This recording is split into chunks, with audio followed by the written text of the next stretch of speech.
ভারতের উচিত এই মুহূর্তে রংপুর ডিভিশনকে দখল করে ভারতের সঙ্গে জুড়ে নেওয়া। আর মনে রাখতে হবে, এই বিশাল রাম মূর্তি এবং সনাতন ধর্মীয় কমপ্লেক্সটি তৈরি হচ্ছে সেই রংপুর ডিভিশনে। ইন্ডিয়ান টিভি অ্যাঙ্কর থেকে রাজনৈতিক বক্তারা প্রতিনিয়ত বাংলাদেশের এই দুই ডিস্ট্রিক্ট দখল করে নেওয়ার কথা বলে যাচ্ছে। এটাকে কোনো কাকতালীয় ব্যাপার মনে করা আমাদের কোনো কারণ নাই। এটা হচ্ছে হিন্দুত্ববাদী সংগঠন আরএসএস এর একটা ডক্ট্রিন। 1947 সালের আগেও তারা এই ডক্ট্রিন প্রচার করেছে। আসুন আমরা দেখি সেই ডক্ট্রিনে কি আছে। আমি জেমিনির কাছে অখণ্ড ভারত ডক্ট্রিন কি এটা জানতে চেয়েছিলাম। তো সে আমাকে বলল, এখানে যেমন অখণ্ড ভারত, সে বলছে ভারত, পাকিস্তান, বাংলাদেশ, আফগানিস্তান, নেপাল, ভুটান, তিব্বত ও মায়ানমার নিয়ে এই ভৌগোলিক যে একটা আলাদা আলাদা দেশগুলো আছে, এগুলো সব একত্র নিয়ে একটা দেশ তারা তৈরি করতে চায়। এটা আরএসএস এর আরএসএস যে হিন্দুত্ববাদী সংগঠন, তাদের রাজনৈতিক ধারণা। এই ধারণাটা তারা 1947 সালে দেশভাগের আগেই অখণ্ড ভারত একটা ধারণা তারা দাঁড় করায়, এবং সেটা তাদের ওয়েবসাইটেও আছে। এটা একটা দার্শনিক ভিত্তি আছে, রাজনৈতিক আদর্শ আছে, আন্তর্জাতিক প্রতিক্রিয়া আছে। তো দার্শনিক ভিত্তি হলো তাদের পুরাণে উল্লেখিত অখণ্ড যে ভারত আছে, সেই পুরাণের গল্পে সেই সেটা হচ্ছে তাদের দার্শনিক ভিত্তি। ভারত, পাকিস্তান, বাংলাদেশ, আফগানিস্তান, নেপাল, ভুটান, তিব্বত, মায়ানমার নিয়ে তাদের যে পুরাণে উল্লেখিত গল্প আছে, সেটাই এটা হলো দার্শনিক ভিত্তি। আর রাজনৈতিক আদর্শ তাদের তারা তারা মনে করে যে পাকিস্তান এবং বাংলাদেশ এটা কৃত্রিমভাবে সৃষ্টি হয়েছে। তো এই দুটো দেশের তারা স্বাধীনতা বা সার্বভৌমত্ব তারা মূলত অস্বীকার করে আরকি এক প্রকার। আন্তর্জাতিক প্রতিক্রিয়া তো আছেই, যে বাংলাদেশ এবং পাকিস্তান এই প্রতিবেশী দেশগুলো এই এই অখণ্ড ভারতে তারা নিজেদেরকে মানে মনে করে না। তাদের আ অস্তিত্ব এবং তাদের সার্বভৌমত্ব, স্বাধীনতার উপরে হস্তক্ষেপ মনে করে। এরপরে আমি তার কাছে জিজ্ঞেস করছিলাম আরএসএস এর ওয়েবসাইটে কি এই ব্যাপারে কোনো বর্ণনা আছে কিনা? সে বলছে, "হ্যাঁ, আছে।"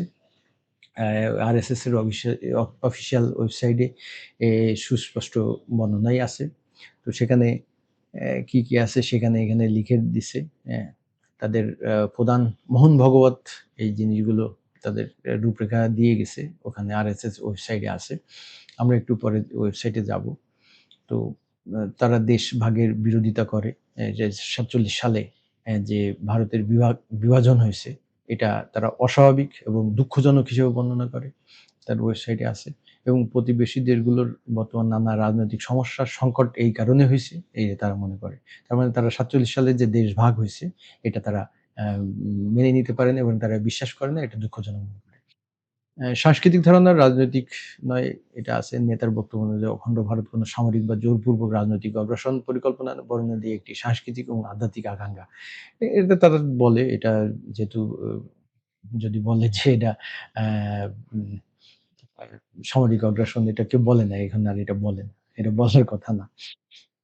তাদের ভবিষ্যৎ আ আ রূপকল্প আছে, যে তাদের প্রধান মোহন ভগবত বিভিন্ন বক্তৃতায় বলে, যে দাবি করে ২০ থেকে ২৫ বছরের মধ্যে এই অখণ্ড ভারত রূপ নিবে।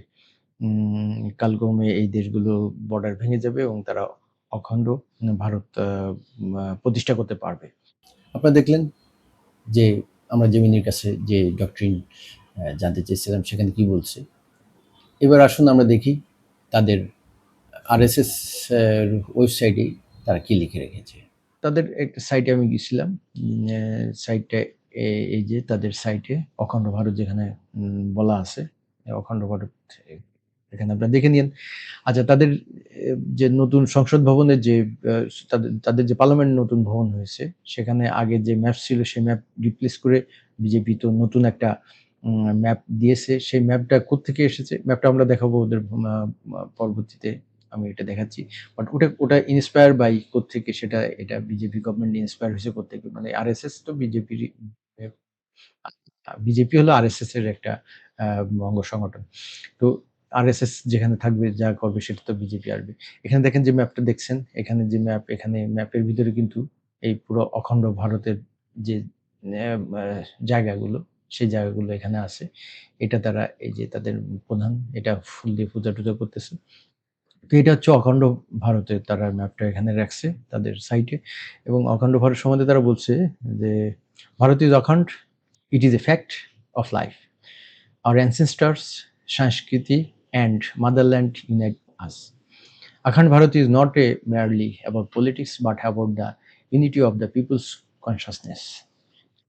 এই কথা তারা লিখে রাখছে। মোটামুটি বলা যায় যে বিজেপি এবং আরএসএস তারা আ আ তার পার্শ্ববর্তী যে দেশগুলো আছে সেগুলোর স্বাধীনতা এবং সার্বভৌমত্ব তারা বিলিভ করে না। বিজেপি আরএসএস এর একটা অঙ্গ সংগঠন। এই বিজেপি বর্তমানে ইন্ডিয়ায় 14 বছর ধরে একটানা ক্ষমতায় আছে। তারা চাইছে আরএসএস যেমন 20 থেকে 25 বছরের ভিতরে অখণ্ড ভারত করতে চায়, ঠিক সেম ওয়েতে মোদি, বিজেপি তারা দ্রুত এই ডক্ট্রিন বাস্তবায়নের পথে এগিয়ে যেতে চায়। যে কারণে তাদের নেতারা এই ধরনের কথাবার্তা মিডিয়াতে বলছে এবং প্রকাশ্যে এগুলো বক্তব্য দিচ্ছে। ইন্ডিয়ার নতুন একটা পার্লামেন্ট তৈরি হয়েছে, বিজেপি সেটা উদ্বোধন করেছে। সেখানে একটা ম্যাপ তারা প্রতিস্থাপন করেছে। আমি আগেই বলেছি, দেখেছেন যে শিবসেনা তাদের ওয়েবসাইটে যে ম্যাপটা ওখানে দেওয়া আছে, সেই ম্যাপটাকে হুবহু সেই ম্যাপটাকে তারা তাদের পার্লামেন্ট হাউসে প্রতিস্থাপন করেছে। এটা কোনো মানে কোনো ছোটোখাটো বিষয় না। যারা পার্লামেন্টে তাদের প্রচারিত আরএসএস এর কল্পিত যে ম্যাপ তারা সেটা পার্লামেন্টে প্রতিস্থাপন করেছে, আমরা এটাকে একদম হেলাফেলা করে নিতে পারি না। এটা তো গেল ইন্ডিয়ান থেকে আমাদের ভিতরে যে চাপ, কিন্তু আমাদের দেশের ভিতর থেকেও কিন্তু চাপ আছে। সেই চাপগুলো কোত্থেকে আসছে আসলে আমরা দেখি। হিন্দু মহাজোটের সভাপতি, ওনার নাম হচ্ছে গোবিন্দ পরমাণবিক, ওনার একটা বক্তব্য আমরা দেখে আসি। আমরা আরেকটা চেয়েছি দ্বৈত নাগরিকত্ব, যারা ভারতে চলে গেছে তারা ওখানেও নাগরিকত্ব থাকবে, এখানেও থাকবে। আবার আমাদের এই দেশে যারা আছে আমরা হিন্দুরা, তারা এখানেও নাগরিকত্ব থাকবে, ভারতেও নাগরিকত্ব থাকবে, যেন কোনো সময় বিপদ আপদ হলে পরে আমাদের যেন রক্ষা পেতে পারে, এটার জন্য এই না থাকে। তো সেটাও বিবেচনাধীন রয়েছে। তো সেটা একমাত্র নরেন্দ্র মোদীর গভর্নমেন্ট, বিজেপি গভর্নমেন্ট আমাদের প্রতি সহানুভূতিশীল, সেই কারণে। আরো যারা আছে তারা শুধুমাত্র মুসলিম তোষণ নিয়ে আছে। আজকালকেও দেখলাম আমাদের রাহুল গান্ধী সে ঘোষণা দিয়েছে যদি ক্ষমতা দেয় তাহলে মসজিদ এবং গির্জার সমস্ত বিদ্যুৎ বিল টিল এগুলো মানে বিনা এসে দিবে। আবার তীর্থকর নিবে, হিন্দুরা যেখানে যেখানে যাবে তীর্থ করতে হবে, হিন্দুদের ট্যাক্স দিতে হবে। তো সারা পৃথিবীতে একটা হিন্দুত্বের গণজাগরণ হচ্ছে। এই ভূমি আমাদের বর্তমান যে বাংলা ভূমি, এই বাংলা একটা পবিত্র ভূমি। এখানে অনুকূল ঠাকুর, হরি ঠাকুর, জগৎবন্ধু, বালক ব্রহ্মচারী, রাম ঠাকুর, দুর্গা প্রসন্ন, সমস্ত মহাপুরুষদের পবিত্র ভূমি এখানে। তো সেই জায়গাটুকু আমরা ছেড়ে যেতে চাই না। এই জায়গা যেন আগামী দিনে অখণ্ড ভারতের একটি অংশ হতে পারে, সেই জন্য আমাদের প্রার্থনা, এবং সেই প্রার্থনাটা পূরণ করতে পারে বিজেপি গভর্নমেন্ট ধাপে ধাপে। তো আমরা ভগবানের কাছে প্রার্থনা করি যে, আমরা দেখলাম যে উনি প্রার্থনার মাঝে অখণ্ড ভারতের প্রার্থনা করছেন।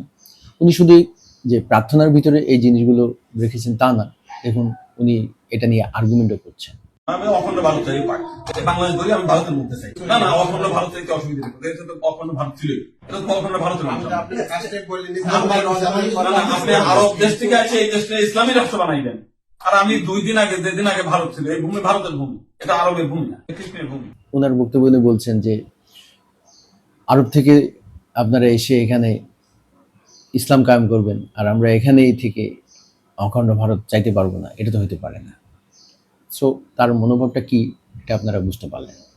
এবার আসুন রংপুরে মন্দির নির্মাণ নিয়ে যে রিসেন্ট ঘটনাগুলো হচ্ছে সেদিকে আমরা একটু দেখি। যে এই মন্দির তৈরি করছে তাকে নিয়ে বিতর্ক আছে, সেটা আপনারা সবাই জানেন, আমি সেদিকে যাচ্ছি না।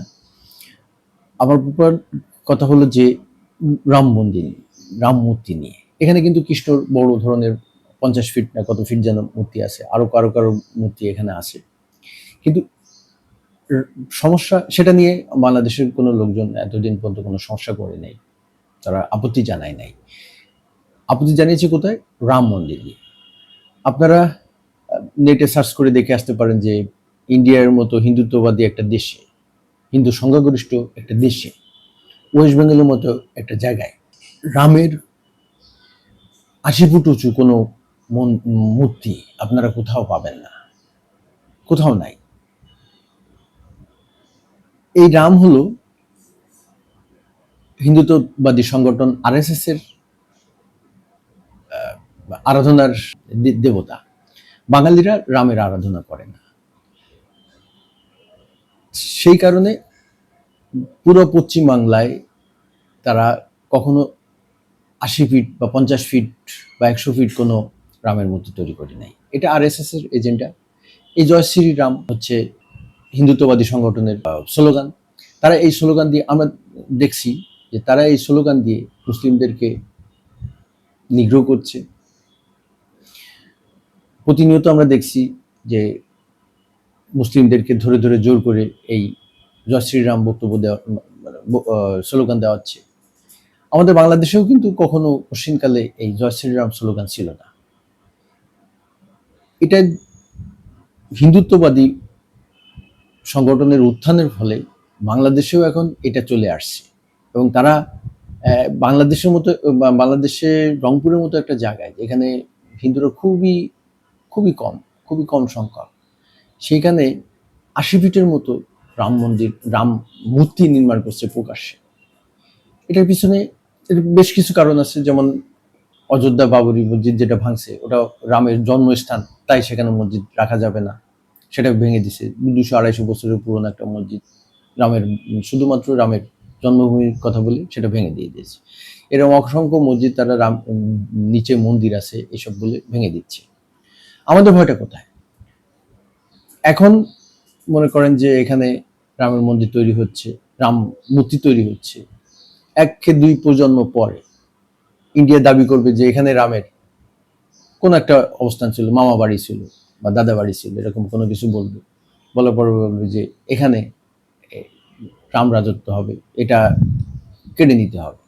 এটা আসলে তাদের ওই অখণ্ড ভারতের একটা প্ল্যান, যেটা আমরা যদি এখন না বুঝতে পারি, তাহলে আমরা পরবর্তীতে এটা পস্তাব। আমি যে এই কথাগুলো বলছি, এগুলো যে আমি একেবারে হাত থেকে বলছি তা না। দিলীপ ঘোষ দেখুন, মুসলমানদেরকে নামাজ পড়তে হলে তারা পাকিস্তান বা বাংলাদেশে চলে যাও, এই ঘোষণা দিয়েছে। যদি নামাজ পড়তে 15 মিনিট লাগে, সেটা দেওয়া হলো না। 15 মিনিটের জন্য কত ঘন্টা আটকানো হতো? আর ওনারা কে? হরিদাস পাল, তাদের জন্য রাস্তা আটকানো হবে? প্রাইম মিনিস্টারের জন্য আটকাবে, চিফ মিনিস্টারের জন্য আটকাবে? এটা ঠিকই আছে। বছরে তো একবার উনি আসছেন, কত বছর পরে আসছেন? আর 107 বছর ধরেই তো অন্যায় করা হয়েছে। 1 বছরে এমনি দম বন্ধ হয়ে যাচ্ছে। যান বাংলাদেশে, পাকিস্তান চলে যান, এখানে নামাজ পড়ুন, কেউ বলবে না। এখানে চলবে না এইসব। সরকার পাল্টে গেছে, লোক পাল্টে যায়, জানে এগুলো বন্ধ করবো বলে, আর বন্ধ হবেই, জেনে রাখুন। দেখেন, রাম মন্দির তৈরি হয়ে নাই। এখনই হিন্দু মহাজোটের একজন নেতা, সে কি বলছে, রাম মূর্তি কতটুকু হবে, কত ইঞ্চি হবে, সেটা ঠিক করবে দেশের হিন্দুরা। তোরা ঠিক করার কে? রাম মন্দির দেখা গেল কি দেখা গেল না? তোরা যদি রাম মন্দিরকে ভয় পাস, তোরা প্রয়োজনে পলাশ বাইরে যাস না, তোরা প্রয়োজন বলতে গাইবান্ধা থেকে অন্য জেলায় চলে যা। রাম মন্দির পলাশ বাড়িতে হবে, তোরা থাকবে থাকবি, না থাকবে না থাকবি। মূর্তি তৈরি হয়ে নাই, তাই এই ধরনের ঘোষণা দিচ্ছে সংখ্যাগরিষ্ঠ মুসলিম দেশে। আর যদি মন্দির তৈরি হয়ে যায়, মূর্তি যদি তৈরি হয়ে যায়, তখন তারা কি ঘোষণা দেবে? দেখেন, তাদের আরেক নেত্রী, যিনি আগে আওয়ামী লীগে ছিলেন, এখন তিনি মন্দির মহাসভায় এসেছেন, মনে হয়, তার বক্তব্য একটু শুনুন। আপনি যখন নিচে মসজিদ থাকার পরেও রাস্তায় যখন নামাজ পড়েন, তখন আমরা কি কখনো বলেছি যে এই রাস্তায় নামাজ পড়া যাবে না? এই রাস্তাটা তো আমাদেরও, কিন্তু আমরা মানবিকতা দেখাই। আপনাদের মধ্যে কোনো মানবিকতা নাই। আমার মন্দিরে, আমার বাড়িতে আমি কিভাবে আমার রাম দেবতাকে স্থাপন করব, কতটুকু করব, এর কৈফিয়ত নিশ্চয়ই আমি আপনাদেরকে দিব না। আপনি কোথাকার হরিদাস পাল যে আপনাকে এই কৈফিয়ত দিতে হবে? আপনাদের বলতে চাই, এই বাংলাদেশ আমার, আদি বাংলাদেশ আমার। আপনারা যদি বেশি বাড়াবাড়ি করেন, আমরা কিন্তু বিভিন্ন মানবতা, বিভিন্ন বিশ্বের দেশ থেকে সাহায্য চেয়ে আমরা বাংলাদেশ আর একটি প্রদেশ করব শুধুমাত্র সনাতনীদের জন্য। আমরা কিন্তু সেটা চাই না। কিন্তু আপনারা যে ব্যবস্থা করতেছেন একসময় কিন্তু এরকমই হবে, সনাতনীদের আলাদা একটি প্রদেশ হয়ে যাবে। তাই বলতে চাচ্ছি এখনো ভালোই অতীতে যেরকম আমরা হিন্দু মুসলিম খ্রিস্টান বৌদ্ধ মিলে একত্রিত থাকতাম, এখনো আমরা থাকতে চাই। আর আমার মন্দিরে আপনাকে নিমন্ত্রণ আমরা করলাম, আপনার ভালো লাগলে আসবেন, না লাগলে আসবেন না, কিন্তু আমার মন্দিরে আমি কোথায় আমার দেবতাকে কতটুকু রাখবো তার কৈফত আপনাকে আমি দেব না। আপনার মতো হরিদাস পালকে আমরা গণনা করি না। অতএব এমন কিছু করবেন না, হিন্দু মুসলিমের দাঙ্গা বাঁধাবেন না। এই দাঙ্গা বাঁধালে কিন্তু আপনারা পার পেয়ে যাবেন না। আপনারা দুইটা মারবেন, আমরা একটা মারবো, কিন্তু আমরাও মারবো। দেখেন, চৈতালি যে হুমকি দিয়েছে সেটা হচ্ছে সরাসরি বাংলাদেশকে ভেঙে ফেলার একটা হুমকি। সে বাইরের সাহায্য নিয়ে বাংলাদেশ ভেঙে একটা আলাদা রাজ্য করে ফেলবে। বাংলাদেশে তো কোনো রাজ্যটার জন্য, তাহলে রাজ্যটা কার সাথে যাবে? তো হিন্দু রাজ্য হবে। তো 47 সালে আমাদের তো মুসলমানদের জন্য আলাদা দেশ হয়েছিল, তার ভিতরে আমরা পড়ে গেছিলাম, বাংলাদেশ মানে পূর্ব বাংলা। তো 71 সালে আমরা আবার স্বাধীন হয়েছি, সেটা সেই অবস্থায় আছে। তো এখানে তো মুসলিম অধ্যুষিত। এখন এখান থেকে কেটে সে একটা রাজ্য তৈরি করবে হিন্দু, তাহলে আলটিমেটলি সেই হিন্দু রাজ্যটা কার সাথে মিশবে?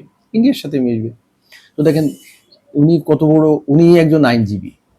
উনি কিন্তু এমনি এমনি এইসব কথাগুলো বলেন না, উনি সব কিছু জানেন, উনি আইনগুলো জানেন, উনি সব কিছু বুঝেন, বোঝার পরে এই কথাগুলো বলছেন। এগুলো যেন তেন কোনো লোকে বলছে না, আইনের লোকেরাই বলছে। তার ভিতরে এর ভিতরে দেখেন কত বড় ষড়যন্ত্র এর ভিতরে লুকিয়ে আছে। এবং এইরকম ধরনের বক্তব্য দিয়ে একজন আইনজীবী কিন্তু দেশদ্রোহী হচ্ছে না। আমি জানি না কেন হচ্ছে না এই ধরনের বক্তব্য। সরাসরি দেশ ভাঙার বক্তব্য, এটা তো দেশদ্রোহী বক্তব্য। তারপরেও তাকে কিছু বলেছে, সে অহরহ বক্তব্য দিয়ে যাচ্ছে। এরা কোত্থেকে এরা এই শক্তি পাচ্ছে সেটা আমাদের বুঝতে হবে।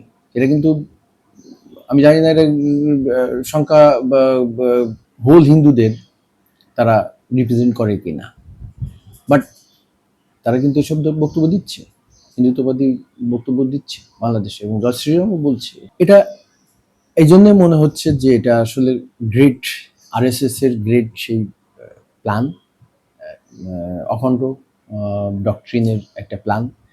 বাংলাদেশে আরো একটা সংগঠন আছে ইসকন, এদেরও কথিত আছে এরা আরএসএস এর রূপ এবং এজেন্ডা বাস্তবায়নের জন্য বাংলাদেশে মাঠে আছে।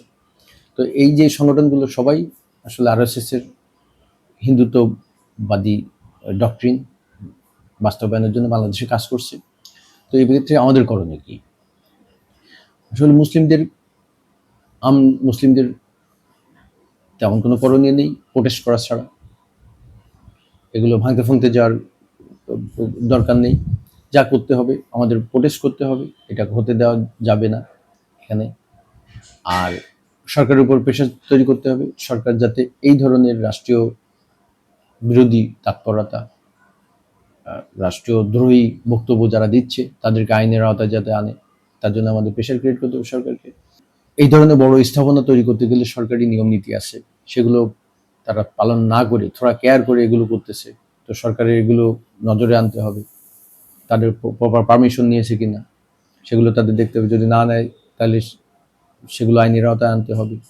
আর এই নেতাদের তাদের কানেকশন, কাদের সাথে কানেকশন আছে ইন্ডিয়ার, অর্থ আসে থেকে, বাংলাদেশে তাদের নেটওয়ার্ক বিস্তৃত তো কেমন, এই জিনিসগুলো বাংলাদেশ সরকারের গোয়েন্দাদের খুঁজে বের করতে হবে এবং সেই অনুযায়ী তাদেরকে ব্যবস্থা নিতে হবে। এটা শুধু মুসলিম জনগণের জন্য না, এটা দেশের সার্বভৌমর জন্য হুমকি, দেশের অখণ্ডতার জন্য হুমকি। এই হুমকি আমাদের সকলকে মিলে প্রতিহত করতে হবে। কারণ বাংলাদেশ আমাদের, দিন শেষে এই দেশেই আমাদের। এই দেশ যদি বেদখল হয়ে যায়, এবং তাদের শুভেন্দু অধিকারী বলেছে অলরেডি যে বাংলাদেশ তারা গাজা তৈরি করে দিবে, গাজার মতো অবস্থান করে দিবে। ওদিকে ইসরায়েলি অ্যাম্বাসেডর বলছে এখানে হামাস আছে। তো সব কিছু চিন্তা করলে দেখা যাচ্ছে যে বাংলাদেশ নিয়ে বড় ধরনের একটা ষড়যন্ত্র করছে ইন্ডিয়া এবং ইসরায়েল। জানি না আরো বড় পশ্চিমা দেশ আছে কিন্তু। তো এই ষড়যন্ত্র রুখে দেওয়ার জন্য সরকার এবং জনগণ সবাইকে একসাথে কাজ করতে হবে। এখানে দ্বিমত করার আর কোনো সুযোগ নেই। সবাইকে আমাদের একসাথে থাকতে হবে। আমাদের দেশের স্বাধীনতা সর্বমত যেখানে প্রশ্ন, সেখানে দ্বিমত করার কোনো উপায় নেই। ধন্যবাদ। আপনারা যারা আমার চ্যানেল দেখেন তারা সাবস্ক্রাইব করবেন আর শেয়ার করবেন। সবাই ভালো থাকবেন। আল্লাহ হাফেজ।